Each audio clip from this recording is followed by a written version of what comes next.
The feed opens on a roar of laughter, and by the time the host has said the word harmless, the little streak of fur is already a blur under the lights.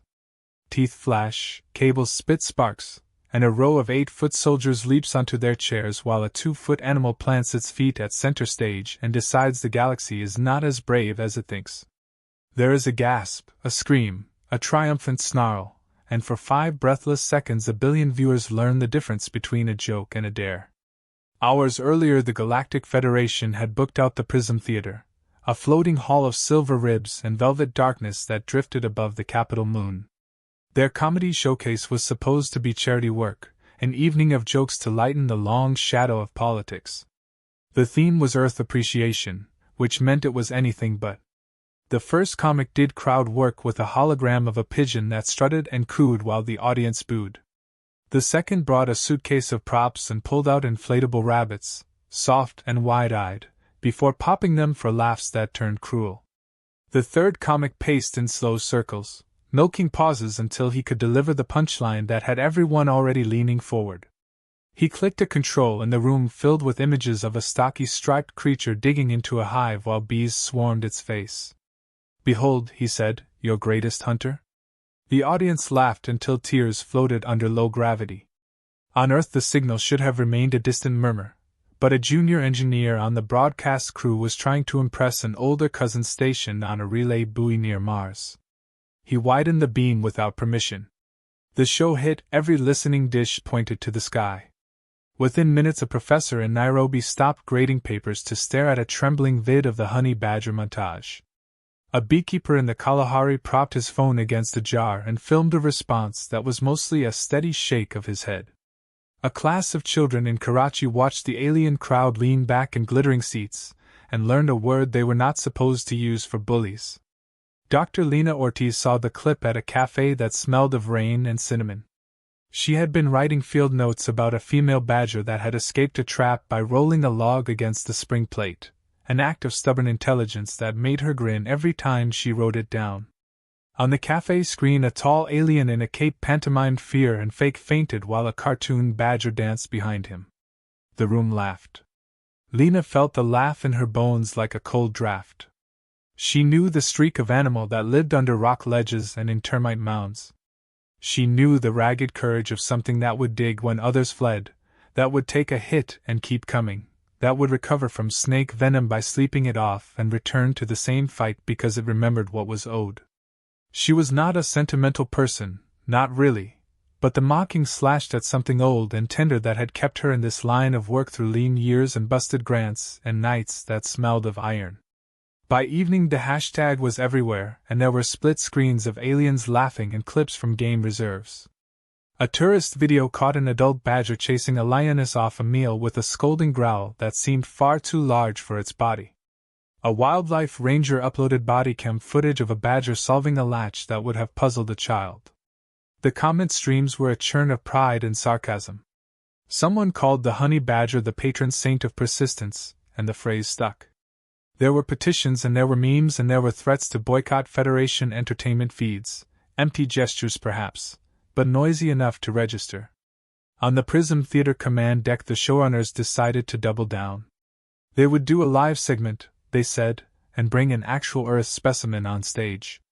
The joke would be to pretend it was a monster while a magician revealed the sleight of hand, showing the creature was nothing to fear.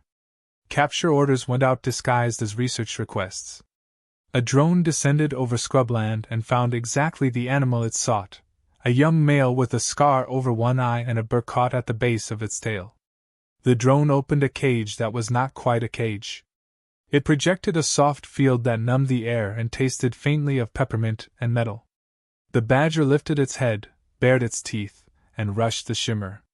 1,000 worlds away the junior engineer kept one eye on the incoming telemetry and one on a game on his tab, never noticing that the field strength dipped each time the badger twisted its spine and exhaled, a motion that shorted the pattern of pressure points. The animal did not understand fields or equations. It understood that this was a thing that could be bitten. It understood wires can be chewed. It understood that there is always a seam. When the drone's landing skids touched the stage, the field had a hole wide enough for a badger with a grudge and a plan. The corridor that had been built for ceremony became a wind tunnel of panic, banners snapping as bodies rushed one way and a small striped shape chose the other. The honey badger moved with a blunt certainty that made gravity look like a suggestion. It flowed under the sweep of a pike, pivoted at a polished seam, and disappeared into a maintenance hatch as if it had always lived there. Behind it the glittering order of the Prism Theater cracked. Ushers tried to herd senators as if they were cattle and discovered that statespersons run in crooked lines. A drummer from the house band clutched his cymbal like a shield. A security captain shouted at the ship to seal off the lower ducts, and the ship responded by politely informing him that something had severed a bundle of optic threads that carried his authority to the doors he wanted shut. In the ducts the temperature rose by gentle degrees. The ship kept those arteries warm to prevent condensation, which made the narrow tubes smell like hot metal and dust and something alive. The badger took that heat as permission and went deeper. A squad of silver-armored guards crawled after it, their knees squeaking on the plating, their helmets fogging as they muttered about dignity. A private in the middle of the line sneezed and bumped his partner, and the entire squad slid backward like beads on a string pulled by a child. By the time they reset, the animal had widened a dent in the grill and dropped into the space between floor and ceiling where cables ran like roots. It sank its teeth into a sheath, shook its head, and all the stage lights behind them strobed like a heartbeat. The comedy feed that still reached half the galaxy turned into a ballet of stumbles and apologies. Laughter reappeared, sharper now, pointed upward at those who had laughed first. Commanders who had survived sieges began issuing directives in voices that tried to sound calm. "Sleep gas in the subvents," one said, and a dozen panels clicked. A curling breath of peppermint drifted through the ducts. The badger paused, sneezed with indignation, and then dug. The vents clogged with flakes of insulation. The gas pooled behind the animal like a disappointed sigh and did nothing. Nets fired from wall ports followed, each one neatly wrapped around the next pipe the badger refused to be under. A technician proposed a sound deterrent, and played a tone meant to unsettle predators. It unsettled violinists in the orchestra pit, and rattled an ambassador in the third balcony so badly his jeweled sash shed stones, but it failed to make a dent in an animal whose life had required shrugs at bee swarms and the chorus of jackals. Earth kept watching because the junior engineer had never found his courage or his password. The clip took over news walls and kitchen screens. Comments flew from farmers who had chased badgers off their hen houses and from engineers who respected anything that found seams, from surgeons who admired the economy of movement, from children who just liked the way the animal planted its feet like a dare. In Kenya someone recorded a field lecture about resilience. In Brazil someone offered a cooking show a jar of thick gold, and called it a truce gift. In Karachi the class that had learned a forbidden word now learned a better one and whispered survivor like a charm. Lena Ortiz packed a bag with the grace of a person who had spent her life moving toward trouble as if the distance were a personal insult. She placed field gloves in the side pocket, and a small glass jar of honey in the main compartment, because superstition is just memory with a pleasant taste. A call reached her through the cafe network, not from a biologist who wanted to debate but from a liaison who had clearly drawn the short straw. The liaison spoke in careful phrases about cooperation and mutual interests, and the optics of the situation and the possibility that a cultural misunderstanding could become a diplomatic crisis. Lena did not bother to scold. She named her conditions in a voice that made the liaison flinch even through delay. The animal lives. The animal is not a prop.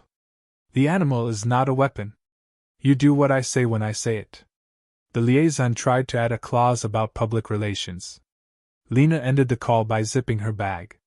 A shuttle came in low over the coast and took her up. The pilot was the same friend she had warned earlier, and he did not try to make conversation beyond a single glance that said they were both about to make unwise choices for the right reasons.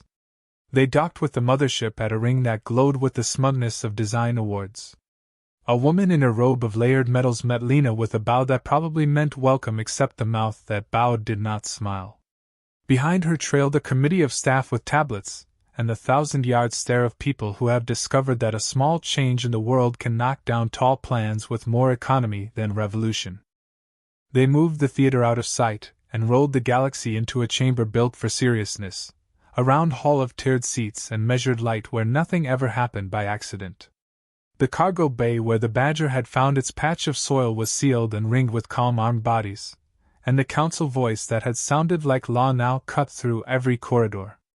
A hearing would be held immediately, it said, and Earth would present itself to answer charges of unleashing a creature unfit for civilized space. In the space between the announcement and the doors opening, maintenance drones whisked away a trail of velvet torn from ceremonial curtains, and someone in a cape practiced a penitent smile. History had decided to be punctual. Lena Ortiz stood in a waiting room that smelled faintly of oil and citrus, and she ran her fingers over the glass jar in her bag as if it were a talisman that could change physics. The liaison with the careful phrases hovered nearby with a pad full of clauses that called her advisor an observer and none of the words that would let her make decisions. She ignored the pad and repeated her conditions, not like threats but like weather. The animal lives. The animal is not paraded. The animal is not harmed to make a point. The liaison nodded with the hurried sincerity of a person who hopes agreement will count even if compliance fails. A guard with a scar across his jaw held out a badge. It gave her clearance enough to be dangerous, and not enough to be comfortable. The chamber itself held a democracy of discomfort. Delegates from a dozen climates adjusted collars and lids and breathing rigs to the same temperature and pressure in a compromise that pleased no one. The ceiling displayed a star map that pulsed like a patient pulse, not for poetry but to remind everyone what their jurisdiction measured. The presiding arbiter struck a gavel and the sound jumped through the tiers in crisp arcs. Charges were read in a voice that tried to be neutral and failed at the edges. Earth was accused of deploying a biological agent through negligence and mockery, of disrupting a peaceful cultural broadcast, of revealing a disregard for interspecies safety norms. A murmur went around the room, part outrage, part embarrassment, part the human wish to be in the story without being in danger. They rolled the Badger in under a clear cylindrical cover set within a ring that projected a soft field no stronger than a stiff breeze. The design was meant to show restraint, to suggest this was a creature to be understood, not crushed. The audience leaned in and the quiet thickened into a hush that had a weight to it. The Badger blinked, yawning with the kind of indifference that makes predators fascinating and bureaucrats nervous. It lifted a paw and pressed at the seam of the cylinder as if to confirm the fact of it, then looked around like a tourist deciding where to dine. A prosecutor with skin the color of rust gave the opening statement with the warmth of a blade. The creature in question, they said, had proved itself resistant to standard sedatives, immune to discipline, and disruptive to civic order. They played the reel of the theater chaos, the stage sparks and stampede edits cut to make it seem wild rather than inevitable. They proposed a quarantine protocol that would restrict Earth from transporting any fauna until a commission evaluated the planet for weaponization potential. It was the kind of proposal that dressed itself as temporary while planning to grow roots. Lena rose when permitted and let the 100 lenses find her without shaping her smile. She spoke of ecology and constraint, of a body adapted to thorns and toxins, of bone and muscle designed by long arguments with scarcity. She told them that Earth did not design this animal any more than they designed their own stubbornness. She said that small does not mean safe and big does not mean brave, and that the universe kept inventing creatures that refused to accept the terms written for them. She told them about the female badger who had rolled a log onto a trap plate, about bee stings shrugged off because pain was not the point, about how life lived on the edge of hunger reduces nonsense. Evidence rolled like a tide. Clips flickered of a badger breaking into a fortified pantry, of a badger standing off against a lioness with the moral certainty of a schoolteacher, of an animal sleeping through venom and waking up to return to the exact same fight it had been losing. There were graphs and they were ignored, as graphs often are when stories walk into the room wearing scars. A ranger spoke on a remote link and described a latch solved by patience. A beekeeper laughed at his own losses and admitted grudging respect. The audience squirmed at the thought of being the punchline of the universe twice in one day. Questions came as if from a test written by a committee. Was there genetic manipulation? No. Were there neurochemical agents unknown to the council? Unknown to you is not the same as improbable to nature. How do you explain the resistance to venoms? Adaptation that you would applaud if it belonged to your own hero creatures. An elder from a species that had once domesticated a carnivore the size of a couch for help in mining ice asked a softer question. If this is natural, who failed? Lena answered without shifting blame and somehow made everyone feel shamed and relieved at once. The failure was to assume a joke travels only one way. A technician down at floor level fussed with the ring field controls, ostensibly increasing transparency to reassure the crowd. The act introduced a shimmer in the seam where the cylinder met the platform, a hairline gap that would have been nothing to anything that measured risk with a spreadsheet. The Badger fixed on it the way a locksmith fixes on a click. It pressed its shoulder. It exhaled the way it had exhaled against the drone. The cylinder lifted a whisper, just enough to admit a plan. The prosecutor chose that unlucky moment to approach the ring with a demonstration device designed to emit a harmless wave to illustrate points about deterrence. The wave traveled across the seam with a delicate rattle. The Badger interpreted it as a request to act. It burst through the whisper gap like a fact cutting through a meeting. The prosecutor leaped backward with an agility that would sell many fitness programs. The cylinder rolled and clanged against the dais. The gavel fell.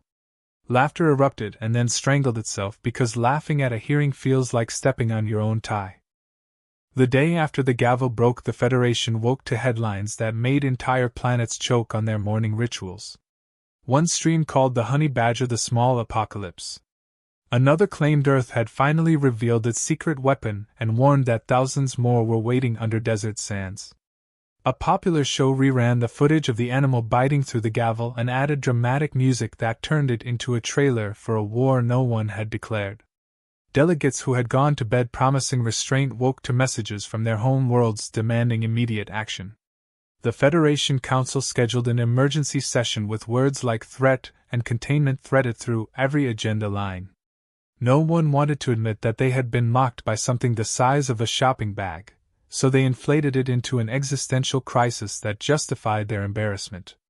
In the markets outside the council chambers, merchants did brisk trade in figurines shaped like the animal, some carved from wood, some printed from resin. Half were sold as good luck charms and half as warnings.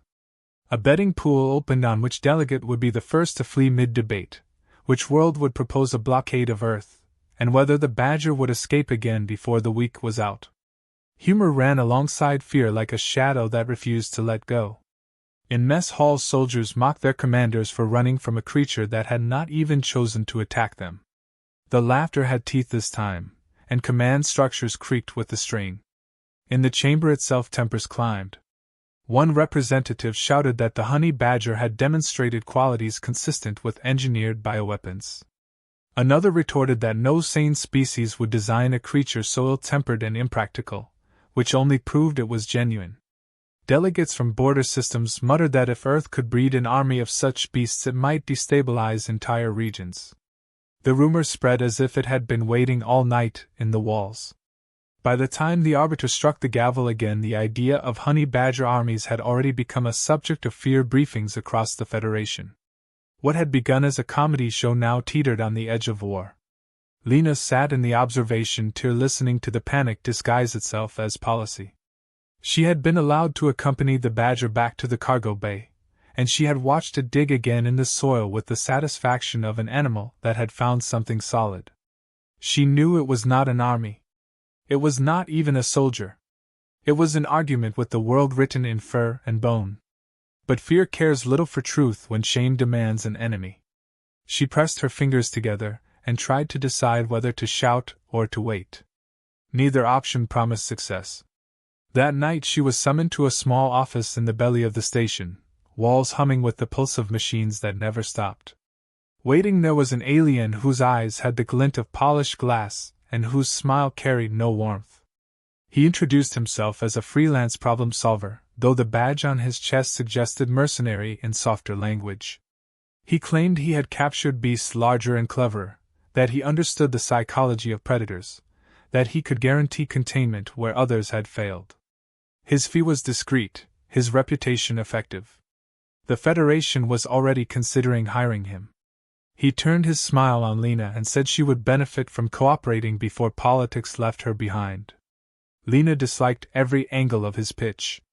He spoke of cleverness as if it were a trick and of survival as if it were a brand to be monetized. Yet she knew the council might accept his offer regardless of her objections. If she partnered with him, she might at least limit the damage.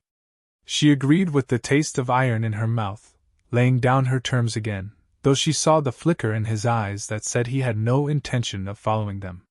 His kind thrived on betrayal. She told herself she could outlast him the way the badger outlasted poison, not because it was wise but because the alternative was worse. Meanwhile, the animal itself became both idol and curse. Delegates visited the cargo bay under heavy guard, some to gape, some to whisper plans, some to pray. One brought a ceremonial weapon and placed it before the soil box as if presenting tribute to a new god. Another insisted it be transferred to a sterile lab and dissected before its supposed secrets spread. Guards grumbled at the constant procession. The badger ignored them all, chewing at the edges of its planter box and resting in the cool hollow it had made. Cameras caught each movement, and fed them back to a galaxy that had begun to project its own fears and fantasies into every twitch of claw and tooth. Tensions escalated further when a minor skirmish broke out between two fleets on opposite ends of Federation space, each accusing the other of attempting to import Earth creatures as contraband weapons. No evidence existed, but no one cared. Ships fired, borders flared, and the council chamber filled with accusations. It was only two patrols firing warning shots, but in a climate of rumor it looked like the opening volley of a larger conflict. The arbiter pleaded for patience while their advisors drafted new sanctions against Earth. Lena felt the momentum sliding away, the kind of slide that ends in fire. She sought the badger again late at night when the corridors were less crowded. The guards let her in with the weary look of people who had long since stopped trying to argue. She knelt by the box and watched the animal breathe. It stirred, looked at her with eyes too old for its size, and then went back to sleep as if the galaxy outside its box were none of its concern. She whispered that it was not a weapon, that it had only been itself, and that the world was not listening. The words fell into the soil and stayed there. She wondered if she was any different, trying to speak sense into walls that had already decided which echoes they liked best.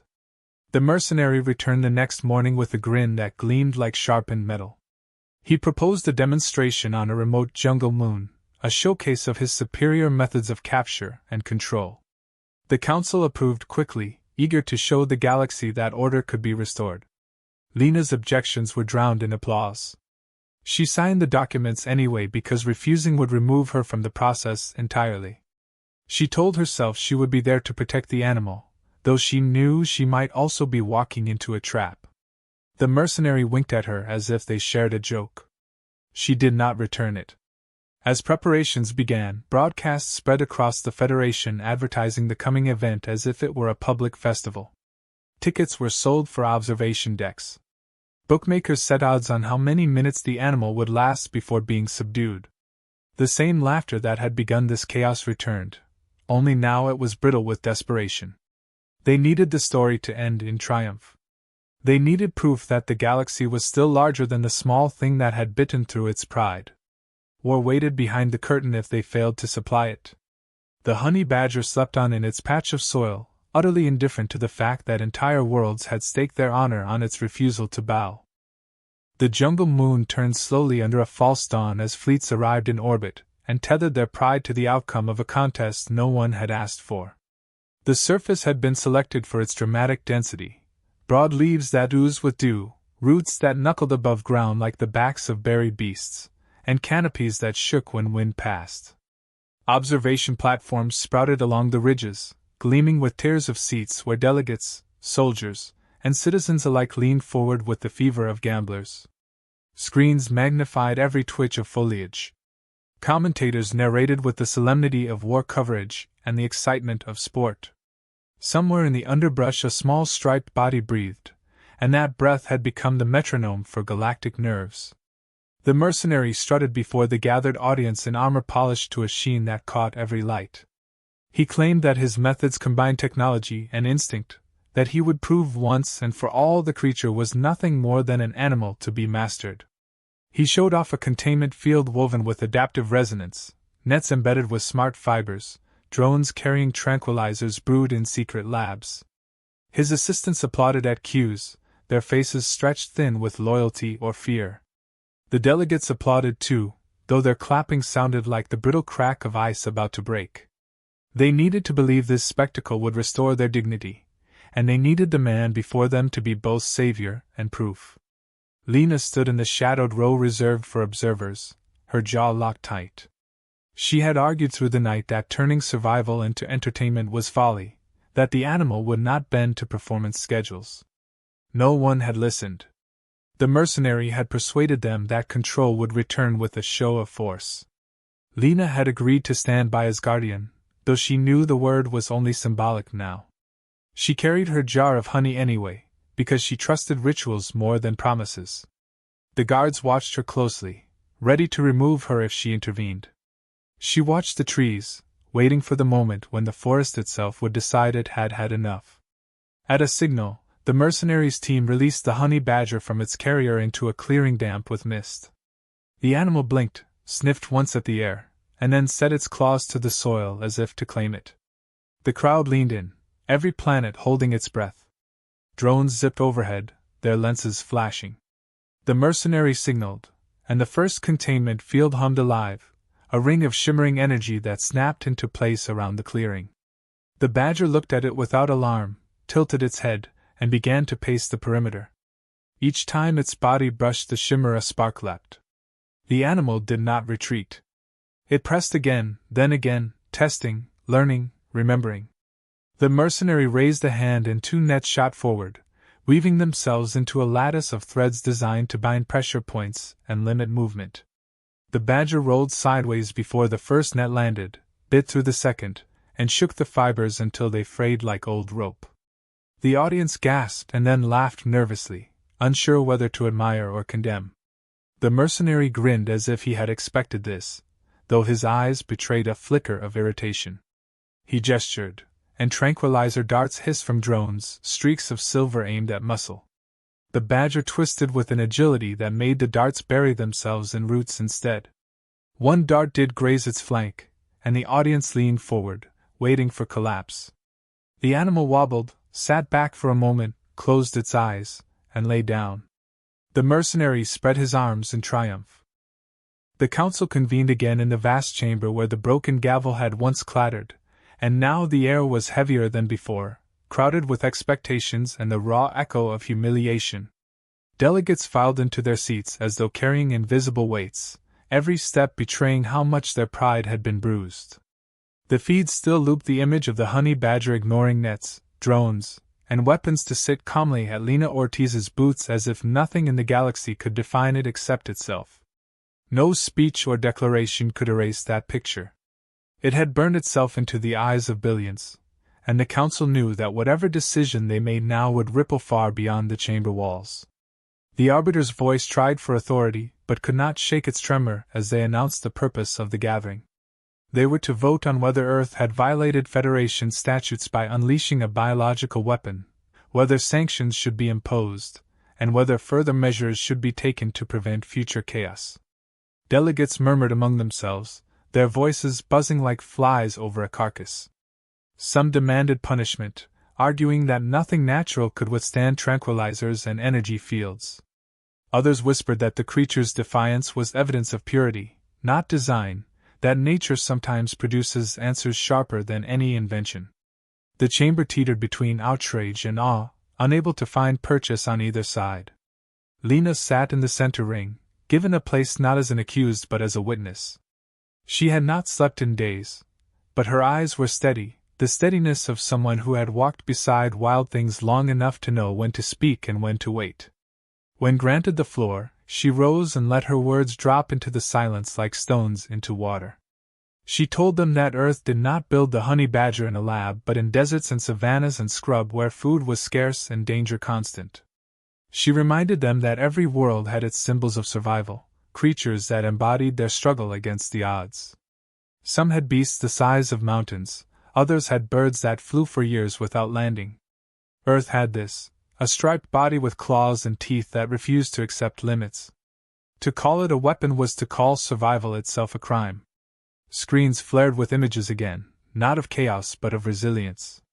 Clips of the badger shrugging off bee swarms, surviving snake venom, dragging prey heavier than itself, and refusing to yield to predators many times its size.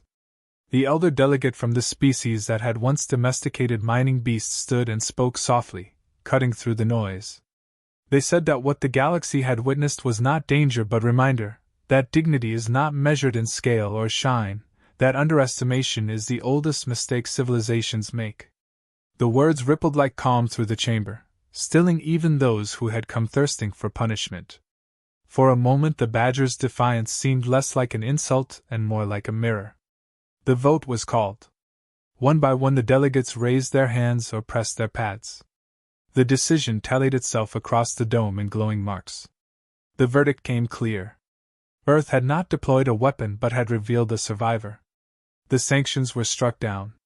Instead, by a margin not seen in decades, the Council voted to grant Earth formal recognition as a Federation member, equal in standing to the oldest worlds.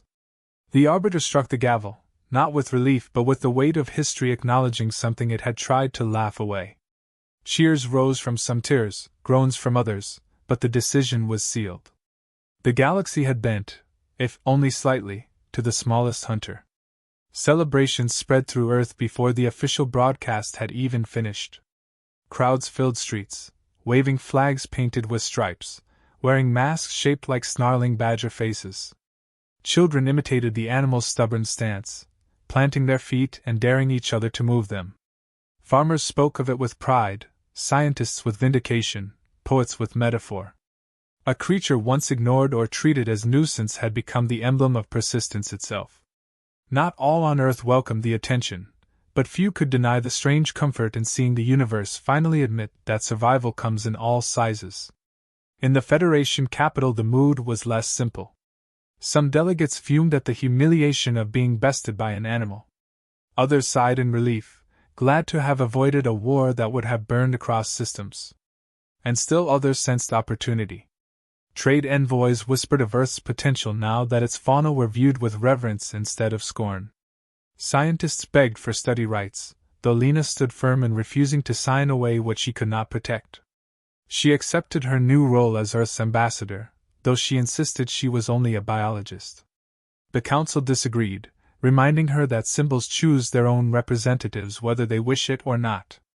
The honey badger itself was oblivious to its fame. It was transferred to a ceremonial garden designed as a gesture of respect, its soil box replaced with a larger patch of earth and roots. Crowds filed past in reverent silence, though most kept a safe distance.